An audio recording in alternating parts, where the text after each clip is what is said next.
आजानुलम्बितभुजो कनकावदात संकीर्तनैकपितरो कमलायताक्ष विश्वम्भरो द्विजवरो युगधर्मपालो वन्दे जगत्प्रियकरौ करुणावतारो। हे कृष्ण करुणा सिंधो दीनबंधो जगत्पते गोपेश गोपिका कांत राधा कांत नमोस्तुते। तप्त कांचन गौरांगी राधे वृंदावनेश्वरी वृषभानुसुते देवी प्रणमामि हरिप्रिये। भक्त्या विहीना अपराधलक्षये क्षिप्ताश्च कामादितरङ्गमध्ये कृपामयि त्वां शरणं प्रपन्ना वृन्दे नुमस्ते चरणारविन्दम्। जय श्री कृष्ण चैतन्य प्रभु नित्यानंद श्री अद्वैत गदाधर श्रीवासादि गौर भक्त वृंद। हरे कृष्ण कृष्ण कृष्ण हरे हरे, हरे राम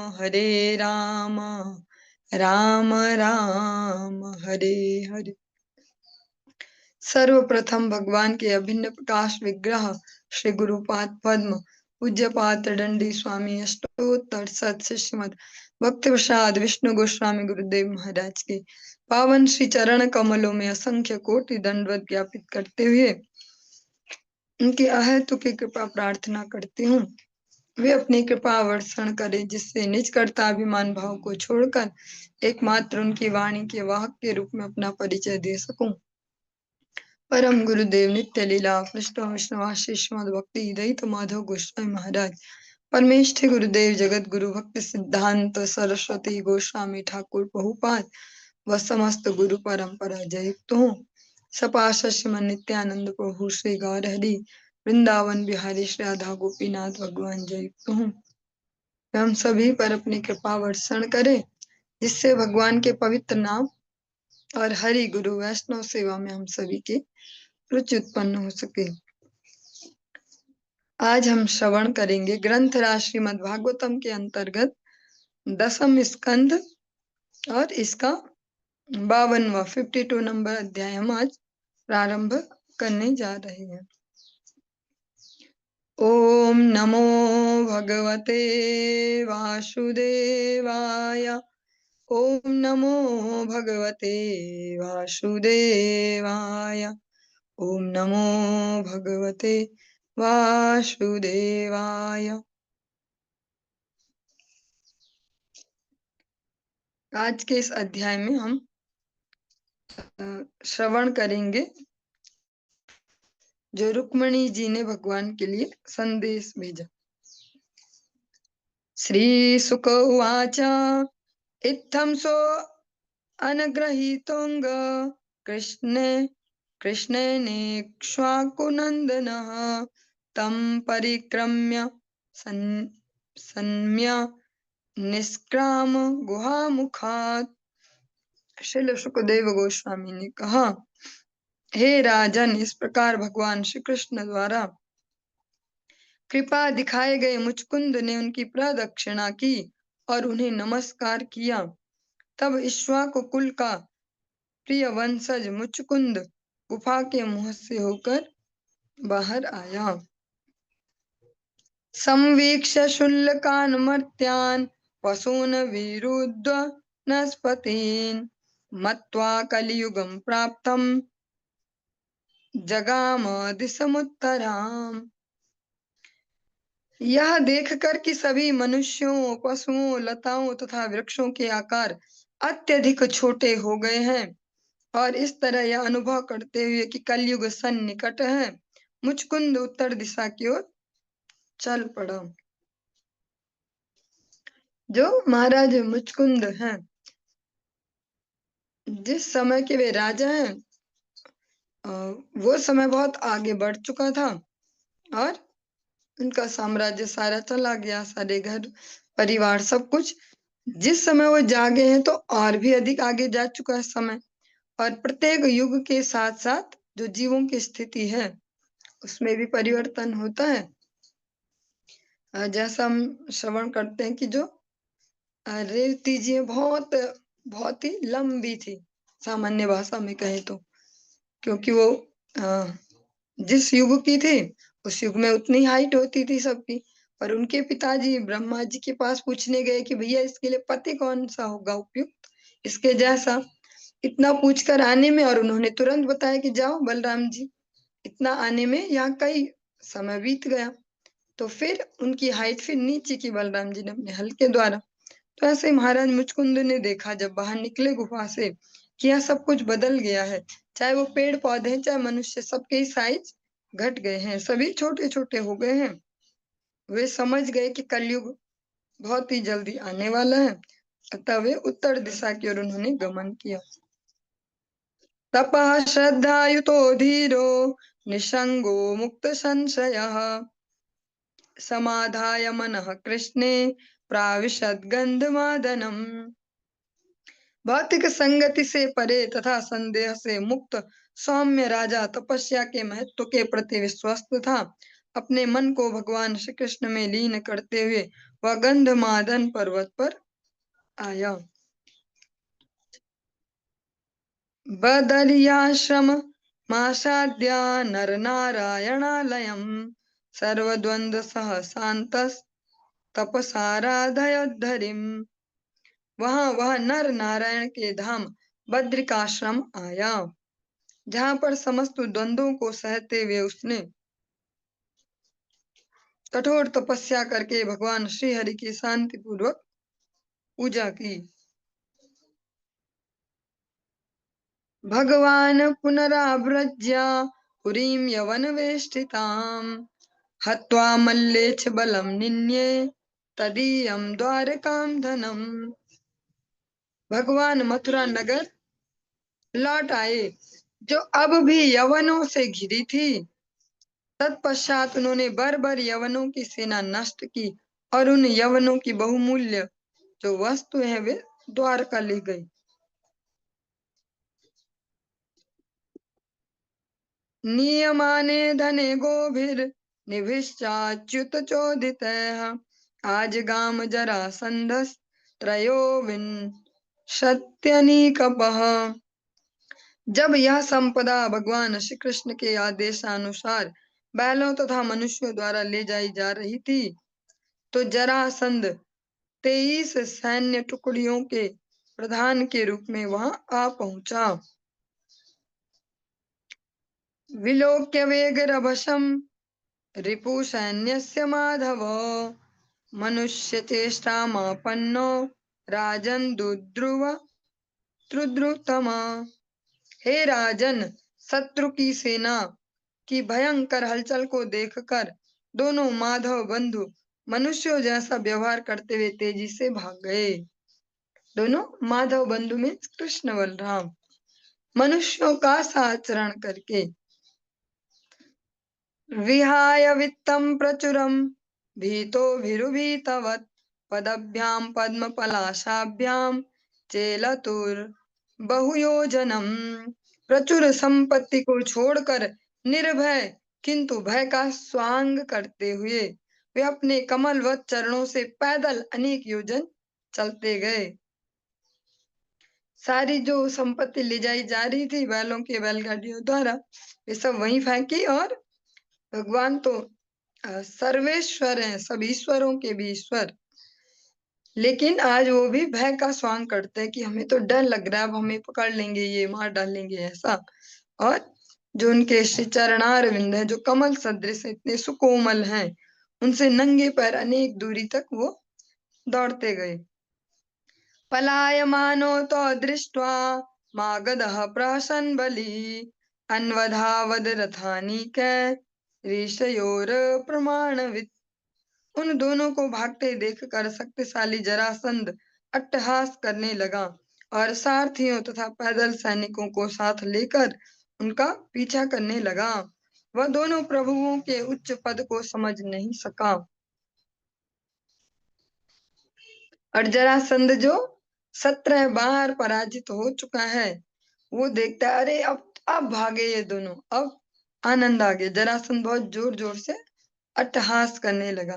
जो भयंकर वाली हंसी होती है उसको कहते हैं अट्टहास। और सैनिकों को लेके, सारथियों को लेके उनके पीछे पीछे चल रहा है। प्रद्रुत्य दूरम श्रांतो तुंगमारुहतां गिरिम प्रवर्षणाख्यम भगवान नित्यदा यत्र वर्षति। काफी दूर तक भागने से थक कर चूर दिखते हुए दोनों प्रभु प्रवर्षण नामक ऊंचे पर्वत पर चढ़ गए, जिस पर इंद्र निरंतर वर्षा करता है। गिरा लीनावाज्ञाय नाधिगम्य पदं नृप ददाह गिरिमेधोभिः समन्तादग्निमुत्सृजन्। यद्यपि जरासंध हरि बोल, यद्यपि जरासंध जानता था कि वे दोनों ही पर्वत के पीछे छिपे हैं, किंतु उसे उनका कोई पता नहीं चल सका। अतः हे राजा, उसने सभी ओर लकड़ियां रखकर पर्वत में आग लगा दी। जरासंध ये जान रहा है कि इस पर्वत में ही कहीं छुपे हैं, पर वास्तविक एड्रेस अभी पता नहीं है कहाँ पे होंगे एग्जैक्ट। तो चारों ओर से पर्वत को लकड़ियों से घेरा और उस पर आग जला दी। जैसे आज के समय में भी कई उपद्रवी जंगलों में आग लगाते हैं समय समय पर, ऐसी जरासंध ने भी लगा दी। तत् उत्पत्य तरसा दह्यमान तडादुभो दशैक योजना तुंगान निपेत तुरधो भुवि। तब वे दोनों सहसा उस जलते हुए 11 योजन ऊंचे पर्वत से नीचे कूदकर जमीन पर आ गिरे। 11 योजन में 10 मील के बराबर। अलक्ष्यमाणो रिपुणा सानुगेन यदुत्तमो स्वपुरम पुनरायात समुद्र परिखाम नृप। अपने प्रतिपक्षी या उसके अनुचरों को दिखे बिना हे राजन, वे दोनों यदुश्रेष्ठ अपनी द्वारकापुरी लौट गए, जिसकी सुरक्षा का जो घेरा है वो कौन है? समुद्र है। भगवान न शत्रुओं को दिखे न मित्रों को दिखे, वे दोनों बिना किसी को लक्षित हुए द्वारकापुरी तक पहुंच गए। सो अपि दग्धा वितिमृषा मन्वानो बल केशव बलमाकृष्य सुमहन मगधान मागधो ययो। यही नहीं, जरासंध ने गलती से सोचा कि भगवान बलराम और भगवान केशव अग्नि में जलकर मर गए हैं। अतः उसने अपनी विशाल सेना पीछे हटा ली और मगध राज्य को लौट गया। जरासंध ने सोचा कि मैंने जो अग्नि जलाई, अब ये शायद दोनों जल के राख हो गए, तो वो भी वापस अपनी राजधानी लौट गया। आनर्ताधिपति श्रीमान रैवतो रेवतीं सुताम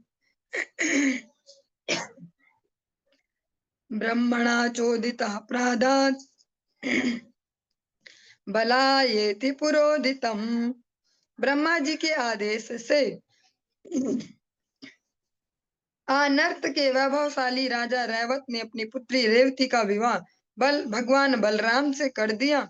इसका उल्लेख पहले श्रवण कर चुके हैं। जो अभी अभी हम कुछ देर पहले श्रवण कर रहे थे कि जो रेवत महाराज है, उन्होंने ब्रह्मा जी से सुझाव लेके भगवान बलराम जी से रेवती जी का विवाह करवाया, तो इसलिए भगवान बलराम का एक नाम है रेवती रमण। भगवान अपि गोविंद उपये में कुरुद्वः वैदर्भी भीष्मक श्रुताम श्रियो मात्रां स्वयंवरे प्रमथ्य तरसाराज्ञा साल्वादिंश्चैद्य पक्षगान् पश्यतां सर्वलोकानां त्राक्ष्यपुत्रः सुधामिव। हे कुरुवीर, भगवान गोविंद ने भीष्मक की पुत्री वैदर्भी से विवाह किया, जो साक्षात लक्ष्मी देवी का अंश थी। श्री भगवान ने उनकी इच्छा से ही ऐसा किया और इस कार्य के लिए उन्होंने साल्व तथा शिशुपाल के पक्षधर अन्य राजाओं को परास्त किया।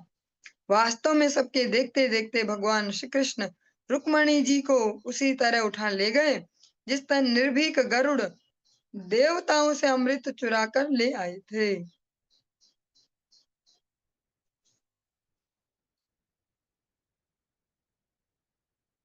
श्रीराजोवाच भगवान् भीष्मकसुतां रुक्मणीं रुचिराननां राक्षसेन विधानेन उपयेम इति श्रुतम्।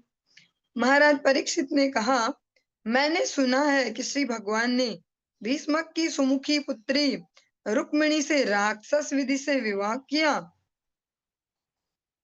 जब जो कन्या है उसका बलपूर्वक हरण किया जाए तो राक्षस विधि उसको कहा जाता है।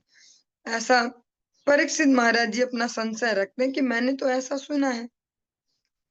भगवान श्रोतुम इच्छामि कृष्णस्यामित तेजसः यथा मागध साल्वादीन जित्वा कन्यामुपाहरत। हे प्रभु, मैं यह सुनने का इच्छुक हूँ कि असीम बलशाली भगवान श्री कृष्ण किस तरह है मागध तथा साल्व जैसे राजाओं को हराकर अपनी जो वधु है उनको हर कर ले गए। ब्रह्मन् कृष्ण कथा पुण्या माध्वीर्लोक मलापः को नु तृप्त्येत शृण्वाणः श्रुतज्ञो नित्य नूतना। हे ब्राह्मण, ऐसा कौन सा अनुभवी श्रोता होगा जो भगवान श्री कृष्ण की पवित्र मनोहर तथा नित्य नवीन कथाओं को जो संसार के कलमश को धो देने वाली हैं सुनकर कभी तृप्त हो सकेगा। ये महाराज परीक्षित सुखदेव गोस्वामी जी को निवेदन कर रहे हैं। मीन्स मुझे इसको भी अब क्लियर कीजिए कि ये क्या क्या प्रसंग है, क्योंकि सरल शब्दों में तो इन्होंने सुना दिया, रुक्मणी जी से विवाह किया भगवान ने, देवती जी से बलराम जी का विवाह हुआ। तो कहते हैं कि भगवान की जो कथा अमृत है, भगवान का कथा अमृत, उससे कौन तृप्त हो सकता है।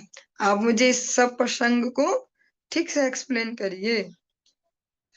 श्रीवादरायणीरुवाच राजासीद् भीष्मको नाम विदर्भाधिपतिर्महान् तस्य पञ्चाभवन् पुत्राः कन्यका च वरानना।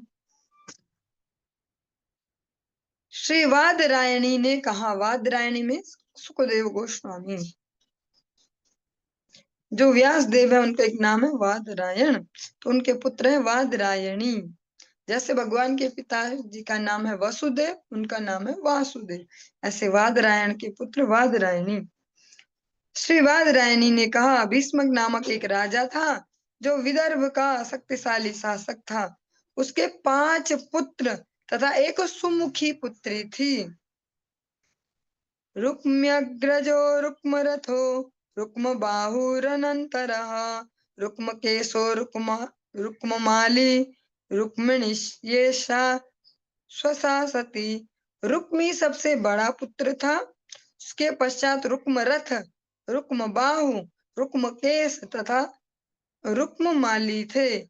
उनकी बहन सती रुक्मिणी थी। जो चरित्रवान स्त्रियां होती उनको सती कहा जाता है। अभी उनका विवाह तो नहीं हुआ कि कहेंगे कि सती स्त्री, तो जो चरित्रवान उन्नत चरित्र वाली। सोपश्रुत्य मुकुन्दस्य रूपवीर्य गुणश्रियः गृहागतैर्गीयमानास्तम् मेने सदृशं पतिम। महल में आने वालों के मुख से जो प्रायः मुकुंद के बारे में गुणगान करते थे, मुकुंद के सौंदर्य, पराक्रम, दिव्य चरित्र तथा ऐश्वर्य के बारे में सुनकर रुक्मिणी जी ने निश्चय किया कि वे ही उसके उपयुक्त पति होंगे।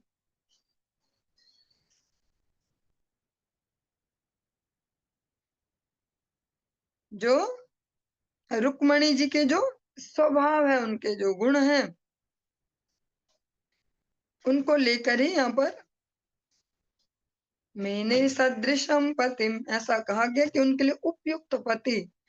तो रुक्मिणी जी ने उनका केवल गुणानुवाद सुना, जो भी आते जाते वहां उनके महलों में मुकुंद का उन्होंने जो गुणगान सुना साधु पुरुषों के मुख से, उससे उन्होंने अपने चित्त में स्थिर किया कि जीवन इन्हीं को समर्पित किया जाए। ताम बुद्धि लक्षण और दार्य रूपशील गुणाश्रयाम कृष्णश्च सदृशीं भार्याम समुद्दोढुम मनोदधे। भगवान श्री कृष्ण जानते थे कि रुक्मणी बुद्धि, शुभ शारीरिक चिन्ह, सौंदर्य, उचित व्यवहार और अन्य उत्तम गुणों से युक्त है। यह निष्कर्ष निकाल करके कि वह उनके योग्य एक आदर्श पत्नी होगी, भगवान श्री कृष्ण ने उससे विवाह करने का निश्चय किया। बन्धूनामिच्छतां दातुं कृष्णाय भगिनीं नृपा ततो निवार्य कृष्णद्विड रुक्मी चैद्यम मन्यता। हे राजन, चूंकि रुक्मी श्री भगवान से द्वेष रखता था, अतः उसने अपने परिवार वालों को उनकी इच्छा के विपरीत अपनी बहन भगवान श्री कृष्ण को दिए जाने से रोका।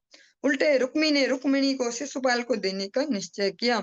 रुक्मिणी जी का जो निश्चय है वो भी जानते हुए, और जो उनके पिताजी हैं उनके भी स्वभाव को जानते हुए, जो भीष्मक महाराज है उन्होंने भी क्लियर किया है कि हाँ, हम मुकुंद से ही, भगवान द्वारकाधीश से इनका विवाह करेंगे।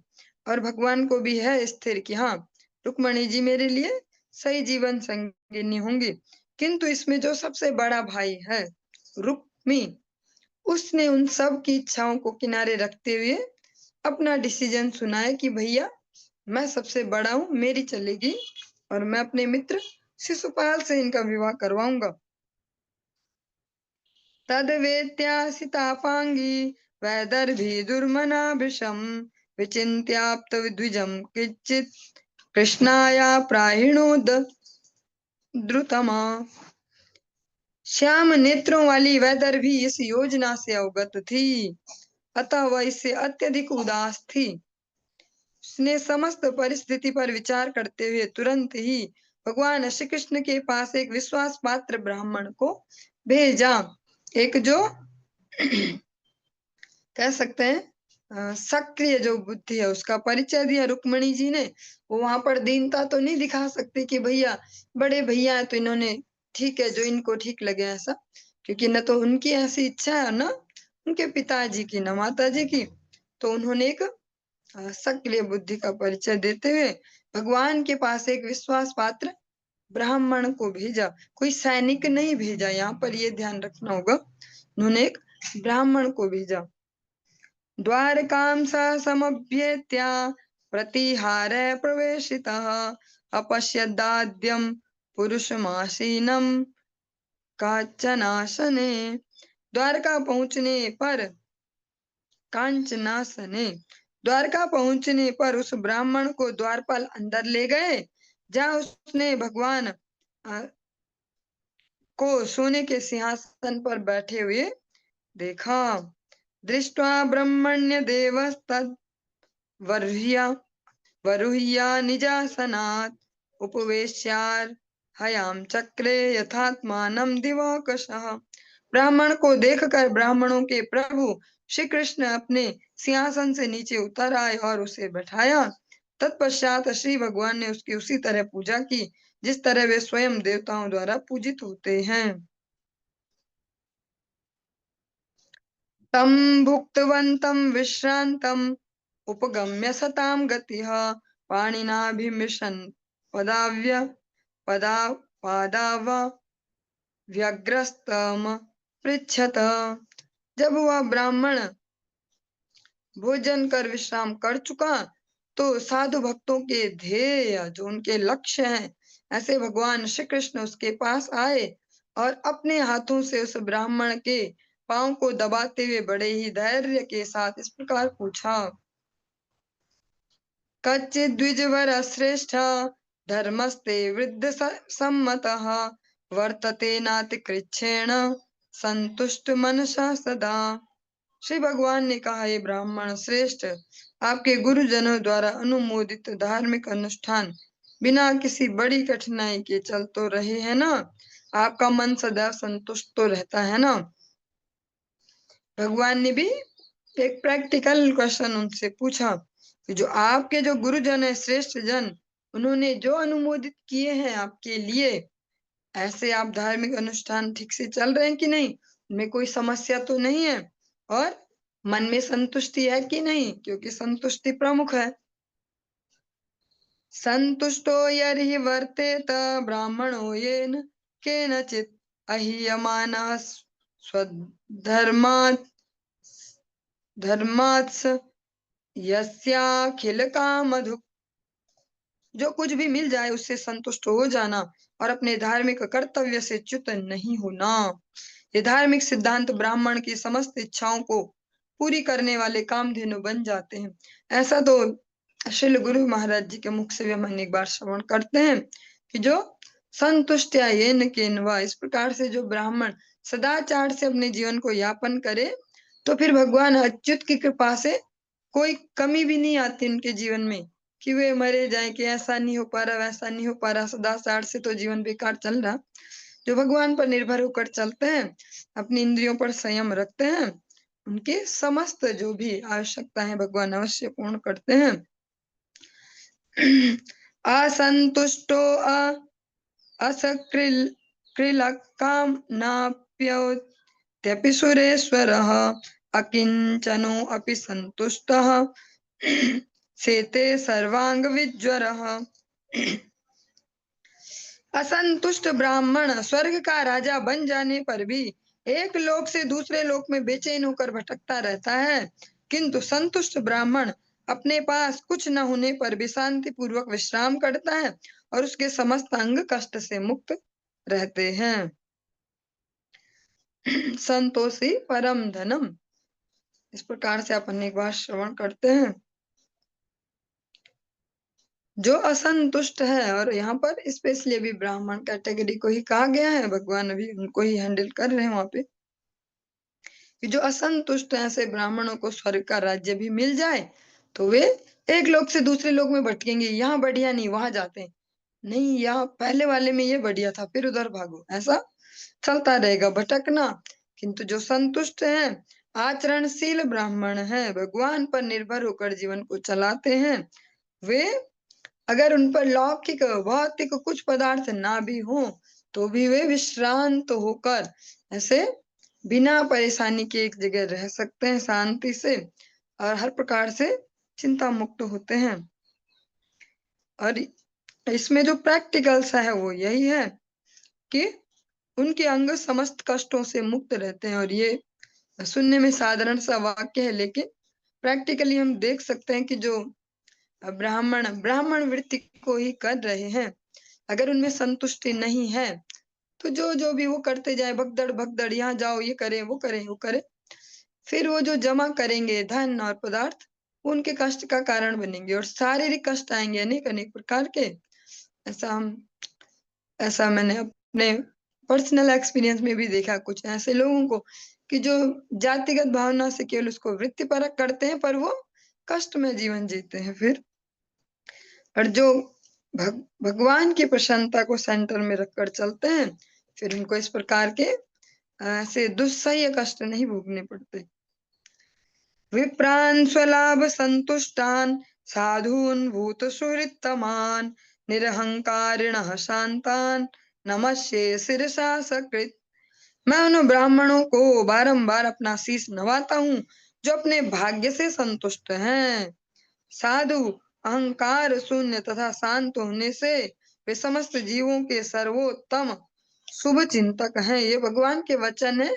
जो ब्राह्मण देवता वहां आए, उनके चरण सेवा भगवान कर रहे हैं, तभी कह रहे हैं। भगवान अभी क्षत्रिय वेश में हैं और राजा के पद पर हैं, तो उन ब्राह्मण की सेवा करते हुए भगवान उनको इस प्रकार से ब्राह्मण महिमा श्रवण करवा रहे हैं। आचरणशील जो ब्राह्मण हो, जिनका जीवन भगवद सेवा को सेंटर में रखकर चलता हो। भगवान स्वयं कहते हैं, मैं ऐसे ब्राह्मणों को बारंबार शीश नवाता हूँ जो संतुष्टि से चल रहे हैं। आए तौबा नहीं है जिनके जीवन में कि शायद भगवान ने गलती कर दी, हमें ये भी नहीं दिया और वो भी नहीं दिया। अगर भगवान उन्हें मान ही लिया तो सर्वनियंता है और सर्वशक्तिमान है भगवान, सर्वज्ञ है। तो वे अवश्य जानते हैं हमारी क्या नीड है और क्या हमारे लिए अच्छा नहीं है। वे दोनों चीज जानते हैं। तो अगर भगवान सच में हमसे प्रेम करते हैं तो ऐसे वस्तुएं, ऐसा जो भी है, धन संपत्ति यश मान वैभव, कभी नहीं देंगे जिससे हमारा पतन होगा। वो हम जबरदस्ती मांगे भगवान से कि दो दो तो उससे पतन ही होगा। भगवान अपने आप कुछ नहीं देते ऐसा जिससे पतन की ओर उन्मुख हो। ऐसे आचरणशील ब्राह्मण साधु, अहंकार शून्य। एक तो साधुता उनके जीवन में हो। साधु शब्द से जो हम समझते हैं, हम समाज में साधु शब्द सुनते ही दिमाग में आता है कुछ सैफरन कलर के, कुछ भगवा रंग के वस्त्र पहने कुछ मनुष्य, और जो जिन्होंने घर बार छोड़ दिए हैं। लेकिन इस स्वभाव का यहाँ पर परिचय है। जो वे ब्राह्मण भेजे गए हैं वो तो व्यस्त में ही होंगे, तभी वहां इस प्रकार से उनके यहाँ सेवा करते हैं। साधुता स्वभाव की साधुता है। जो साधु के गुण है वो स्वभाव में हो। अहंकार शून्य, और अहंता में न जीते कि हमसे बड़ा तो कोई नहीं है, हम ऐसे हम वैसे, इतने ज्ञानी ऐसे वैसे, और हमेशा शांत बने रहे। भगवान कहते जिनमें ये गुण है। और शांत की भी अलग अलग परिभाषाएं हैं। कई बार हम देख सकते हैं कि शांत नहीं दिखते हैं, पर वो जो कारण है विशेष है उन पर भी अगर ध्यान देंगे तो समझ पाएंगे। क्योंकि जो समय चल रहा है इसको कलयुग कहते हैं, और उसमें भी अब प्रैक्टिकली बहुत शीघ्रता से परिवेश बदला है पिछले 15-20 वर्षों में। तो समाज में सारी परिभाषाएं उलट पुलट हो चुकी हैं। शांत होने से जब ये इन गुणों को वे धारण करते हैं, साधुता को, अहंकार शून्यता को, जिसको अमानिना मान देना कहा है श्रीमंत चैतन्य महाप्रभु ने कलयुग पावना अवतार। और शांत होना, शांत होना मीन्स शांत होना इस प्रकार से ही नहीं बोल सकते कि हल्ला नहीं मचाते हो, कुछ बोलते ना हो, ऐसा ऐसा। शांत होना मीन्स प्रतिकूलताओं में भी शांत बने रह पाए, अनुकूलता में भी शांत बने रहे। चित्त में विक्षोभ उत्पन्न न हो, अति अनुकूलता आ गई तो दिमाग ही खराब हो जाए, ऐसा भी नहीं। सुख दुखे समय कृत्वा लाभा लाभो जया जयो, भगवान श्री कृष्ण भगवत गीता में कहते हैं। भगवान कहते हैं जो ऐसे हैं वे ही वास्तविक शुभ चिंतक हैं जीवों के, वही वास्तविक वेल विशर है। वही वास्तव में सही सुझाव दे पाएंगे किसी प्राणी को कि ये आपके लिए अनुकूल है। वही वास्तव में शुभाकांक्षी हो सकते हैं, वरना धन के लोलुप तो अनेक व्यक्ति हैं। ऐसा स्पष्ट है। नारद जी कहते हैं गुरुवो बहवा संति शिष्य वित्तापहार का, दुर्लभा सदगुरु देवी शिष्य संतापहार का। धन हरण करने वाले, चाहे वो सो कॉल्ड गुरु हो, सो कॉल्ड ब्राह्मण वर्ग हो, इसमें किसी जाति विशेष पर कमेंट नहीं है, वो स्वभाव के हिसाब से है। वे अनेक अनेक मिल जाएंगे। वित्तापहार का, जो धन ही हरण करना चाहते हैं बस। लेकिन दुर्लभा सदगुरु देवी शिष्य संतापहार का, जो उनके चित्तों को संताप से मुक्त कर दे, संताप हर ले, उनके संतापों को। अगर प्रैक्टिकल वे में बोले, शब्द ऐसे यूज किए जाए प्रैक्टिकल प्रासंगिक, तो जो समझ पाए कि भैया ये भी दुखालयम में ही रह रहे हैं, अस्वस्थ तो दुखालयम, इनके हृदय में भी बहुत सारे क्लेश कष्ट है, उनको खोद पाए, निकाल पाए, इनको समाधान दे पाए, ऐसे बहुत मिनिमम मिलेंगे। ऐसे रेयर है, ऐसे दुर्लभ सदगुरु देवी, बहुत दुर्लभ है ऐसे। वित्तापहार का तो बहुत सारे हैं, अलग अलग प्रकार से चार्म दिखा दिखा के वो धन हरण करने वाले बहुत सारे हैं। कच्चिद्वः कुशलं ब्रह्मन् राजतो यस्य हि प्रजाः सुखं वसन्ति विषये पाल्यमानः समे प्रियः। ऐसे जो ये समय प्रिय है, ये भगवान श्री कृष्ण भगवत गीता में अनेक बार उन्होंने प्रयुक्त किया कि मुझे कौन प्रिय है, मुझे कौन प्रिय है, कौन मुझे अच्छे लगते हैं।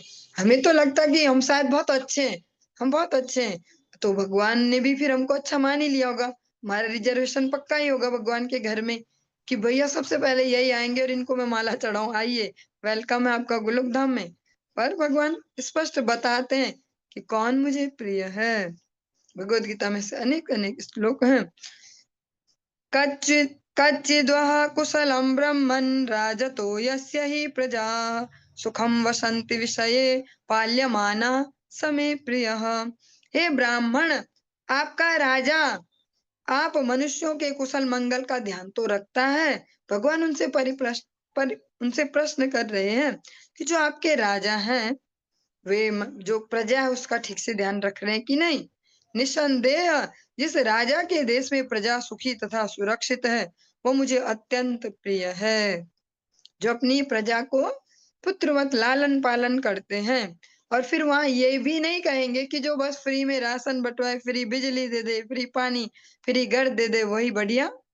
जो उनको वैसे ही पिता जैसा ही उनको शासन भी करे, जो उनके लिए मंगल कार्य उसमें भी लगाए और साथ में उनका प्रजा को पुत्रवत पालन करे। भगवान कहते हैं ऐसे राजा मुझे अत्यंत प्रिय हैं। यतस्त्वमागतो दुर्गम निस्तीर्येह यदिच्छया सर्वं नो ब्रूह्य गुह्यं चेत् किं कार्यं करवाहते। दुर्लंघ्य समुद्र पार करके आप कहाँ से और किस कार्य से यहाँ आए हैं? यदि यह गुप्त न हो तो हमें बतलाइए और यह कहिए कि हम आपके लिए क्या कर सकते हैं। भगवान श्री कृष्ण का जो संपूर्ण जो मनुष्य के लीले के रूप में यहाँ लीला की है, अगर उस जीवन को भी एक हम ऐसे टटोलते चले तो भगवान ने बहुत ही प्रैक्टिकल वे में मनुष्य जीवन को यहाँ दिखाया है। भगवान कहते हैं कि जो ऐसे दुर्लंघ्य जो ये द्वारका नगरी है जहाँ कोई आ नहीं सकता क्योंकि समुद्र है उसके चारों ओर। भगवान ने जमीन छोड़ी नहीं कि कोई रथ हाथी घोड़े लेके आए। ऐसी जगह भी आप आ गए तो कुछ जरूरी काम होगा तो वो काम मुझे बताइए। अगर गुप्त ना हो, अगर बताने लायक नहीं है तो कोई बात नहीं, पर अगर ऐसा नहीं है कुछ इमरजेंसी टाइप की जो नहीं बताया जा सकता, ऐसा अगर कुछ नहीं है तो आप मुझे आराम से बताइए और फिर बताइए कि मैं आपके लिए क्या कर सकता हूँ, मैं आपकी क्या सेवा कर सकता हूँ। एवं संपृष्ट संप्रश्नो ब्राह्मणा परमेष्ठिना लीला गृहीत देहेन तस्मै सर्वम वर्णयत्।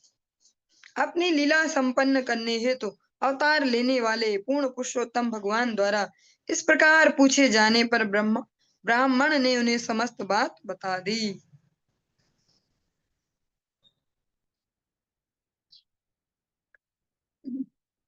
श्री रुक्मणी उवाच श्रुत्वा गुणान् भुवन सुन्दर शृण्वतां ते निर्विश्य कर्ण विवरैर् हरतो अंगतापम् रूपं दृशां दृशित मतामखिल अखिलार्थलाभं तवच्युता विशति चित्तं पत्रपं मे। जो ब्राह्मणों ने रुक्मणी जी के पत्र को पढ़ना प्रारंभ कर दिया, जो रुक्मणी जी ने उन्हें दिया है भगवान के लिए संदेश, उसका प्रथम श्लोक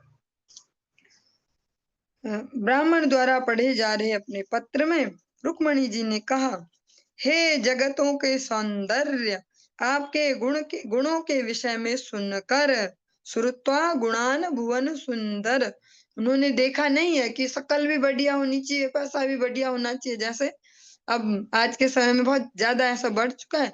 पहले अगर देखिए पिछले 30-40 साल या 20 साल पहले भी, 10 भी कह सकते हैं, पर अब तो बिल्कुल नहीं कह सकते। तो पहले ऐसे मैचिंग नहीं होती थी कि हाइट इतनी है कि नहीं है, ऐसी कलर मिल रहे हैं कि नहीं, ये वो। तब बस जैसा डिफाइन कर दिया परिवारजनों ने उस प्रकार से विवाह संपन्न हो जाते थे। तो ऐसे अनेक अनेक मिलते थे दंपति जो बिल्कुल ही उल्टे उल्टे ऐसे, एक बिल्कुल काला सा तो एक बिल्कुल सफेद सा, लेकिन फिर भी सुखपूर्वक उनके जीवन चलते थे। रुक्मणी जी कहते मैंने आपको देखा नहीं, देखकर नहीं, आपके जो भुवन सुंदर जो गुण हैं उनको सुनकर श्रुत्वा गुणान भुवन सुंदर, जो कि सुनने वालों के कान में प्रवेश करके उनके शारीरिक ताप को दूर कर देते हैं और आपके सौंदर्य के बारे में सुनकर कि वह देखने वालों की समस्त दृष्टि संबंधी इच्छाओं को पूरा करता है। हे भगवान श्री कृष्ण, मैंने अपना निर्लज्ज मन आप पर स्थिर कर दिया है। रुक्मणी जी स्पष्ट वहां पे अपने विचारों को रखती हैं, वहां पे सो कॉल्ड संकोच लज्जा ऐसा नहीं है। भगवान को स्पष्ट कहते हैं, जो आपके सुंदर गुण है उनका वर्णन सुन के, आपकी जो रूप माधुरी है उसका वर्णन सुन के मैंने स्पष्ट किया है कि आप में ही अपने मन को स्थिर किया है।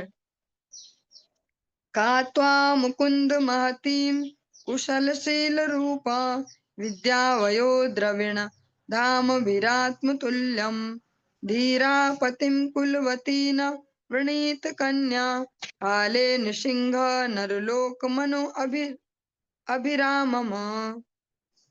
हे मुकुंद, आपका वंश, चरित्र, सौंदर्य, ज्ञान, युवावस्था, संपदा तथा प्रभाव में केवल अपने तुल्य है। मीन्स कोई अन्य है नहीं अभी सृष्टि में जो जिसकी आपसे तुलना की जाए इन सब प्रकरणों में, चाहे वो वंश हो, चरित्र हो, सौंदर्य हो, ज्ञान हो, युवावस्था, संपदा और प्रभाव। हे पुरुषों में सिंह, आप समस्त मानवता के मन को आनंदित करते हैं। उपयुक्त समय आ जाने पर ऐसी कौन सी कुलीन, धीर तथा विवाह योग्य कन्या होगी जो आपको पति रूप में नहीं चुनेगी। रुक्मणी जी ऐसा कह सकते हैं, अपनी धीर बुद्धि से एक सही डिसीजन मेकिंग की उन्होंने अपने जीवन के लिए कि पूरे जीवन को मैं कहाँ समर्पित करना चाहूंगी। तो कहते हैं ऐसे कौन बुद्धिमती ऐसी कन्या नहीं होगी जो विवाह योग्य होगी और आपको वर्ण न करे। तन्मे भवान खलु वृत्तः प्रतिरंग जायाम आत्मार्पितश्च भवतोऽत्र विभो विधेहि मा वीरभागं विमर्शतु चैद्य आरात् गोमायुवन्मृग पतेर्बलि मम्बुजाक्ष। अतएव हे प्रभु, मैंने आपको अपने पति रूप में चुना है और मैं स्वयं को आपको समर्पित कर रही हूँ। हे सर्वशक्तिमान, तुरंत आइए और मुझे अपनी पत्नी स्वीकार कीजिए। हे मेरे कमल नेत्र स्वामी, किसी सिंह की संपत्ति को चुराने वाले सियार जैसे शिशुपाल को एक वीर के इस अंश को कभी छूने न दीजिए। रुक्मणी जी अपने शील की सुरक्षा के लिए भगवान से प्रार्थना करती हैं। एक जगह द्रौपदी जी अपने शील की सुरक्षा के लिए भगवान से प्रार्थना करती हैं।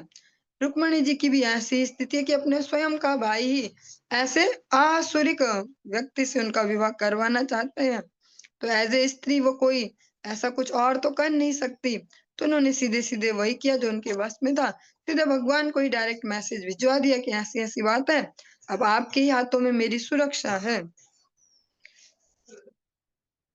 चलिए आज के इस प्रसंग को हम यहीं पे विश्राम देंगे। इससे आगे का प्रसंग कल की कक्षा में श्रवण करेंगे। हरे कृष्णा।